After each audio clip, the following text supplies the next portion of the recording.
Pernah nggak sih kita ngerasa udah berdoa kencang banget, udah usaha, tapi kok rasanya pertolongan itu nggak datang-datang?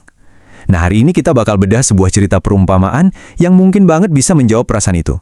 Judulnya aja udah dalam banget. Ya Tuhanku, kenapa engkau tidak menolongku? Oke, sebelum kita masuk ke ceritanya, coba deh kita renungin bareng-bareng. Kalau Anda lagi butuh banget bantuan, Anda ngebayanginnya pertolongan itu datangnya kayak gimana sih? Apa harus sesuatu yang ajaib, yang spektakuler? Atau mungkin bentuknya lebih sederhana? Pertanyaan ini penting banget buat jadi kunci cerita kita nanti. Oke, kita mulai ya ceritanya. Ini semua berawal dari seorang pria dan keyakinannya yang luar biasa kuat, di tengah sebuah situasi yang makin lama makin bahaya. Jadi, coba bayangin ya, ada sebuah kota kecil dekat sungai. Lagi musim hujan dan hujannya ini nggak berhenti-berhenti. Nah, di tengah kepanikan warga, hiduplah seorang pria yang dikenal alim banget. Buat dia, doanya itu udah jadi jaminan keselamatan dari Tuhan.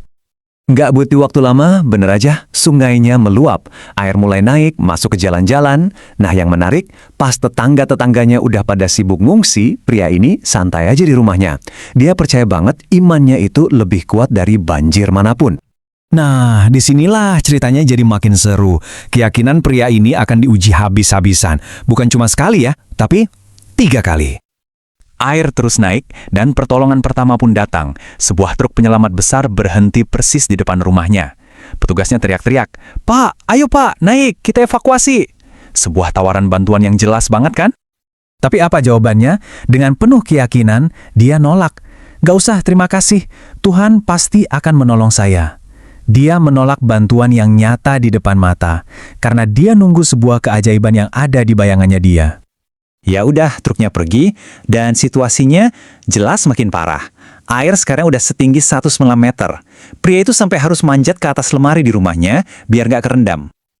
Gak lama kemudian, datanglah pertolongan kedua. Kali ini, sebuah perahu karet dari tim SAR berhasil mendekati rumahnya yang udah separuh tenggelam. Mereka nawarin jalan keluar yang aman. Dan coba tebak, ditolak lagi. "Saya percaya pada Tuhan kok, Dia yang akan menyelamatkan saya." Lagi-lagi dia mengabaikan bantuan yang udah jelas-jelas ada di situ demi menunggu pertolongan versinya sendiri. Perahu itu pun akhirnya pergi. Sekarang situasinya benar-benar kritis. Rumah-rumah udah hampir tenggelam. Satu-satunya tempat yang tersisa buat pria itu ya cuma atap rumahnya. Dan di situ dia terus berdoa, makin khusyuk, makin kencang. Di puncak keputusan asa datang kesempatan terakhir.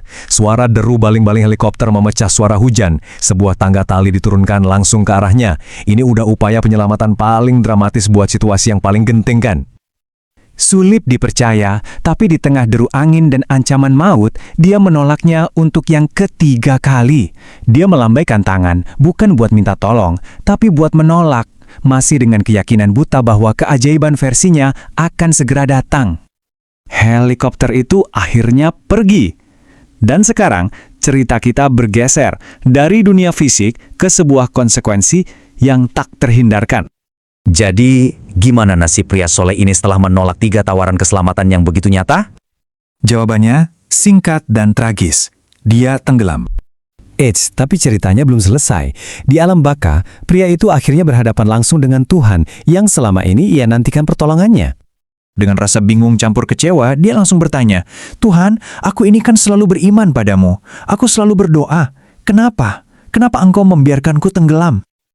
Nah, di bagian akhir inilah kita bakal nemuin inti dari semua cerita ini. Sebuah jawaban yang mungkin bisa mengubah cara kita memandang doa, iman, dan pertolongan. Tuhan pun menjawab, bukan dengan marah, tapi dengan sebuah kebenaran yang sederhana. "Aku selalu mendengar doamu. Justru karena itulah aku mengirimkan truk, lalu perahu, dan bahkan sampai helikopter untukmu." Lalu Tuhan mengajukan satu pertanyaan terakhir yang, menusuk banget. "Aku sudah mengirimkan 3 bentuk pertolongan. Pertanyaannya, kenapa kamu tidak mau menerima satu pun?" Dan disitulah inti dari semuanya. Jawaban atas doa kita itu nggak selalu datang dalam bentuk keajaiban dari langit. Seringkali ia datang lewat tangan orang lain, lewat kesempatan praktis, lewat solusi yang sebenarnya udah ada di depan mata kita. Jadi, apa pelajaran buat kita semua? Cerita ini ngingetin kita kalau iman sejati itu seringkali butuh tindakan. Bahwa kita harus jeli melihat pertolongan dalam bentuknya yang paling sederhana. Dan yang paling penting, jangan sampai ekspektasi kita soal keajaiban malah bikin kita buta sama solusi yang udah nyata. Sebagai penutup, mari kita tanyakan ke diri kita sendiri. Dalam hidup kita saat ini, helikopter apa sih yang lagi kita tunggu-tunggu? Dan yang lebih penting lagi, truk atau perahu apa? Kesempatan atau bantuan nyata apa yang mungkin tanpa sadar lagi kita abaikan? Coba deh direnungkan.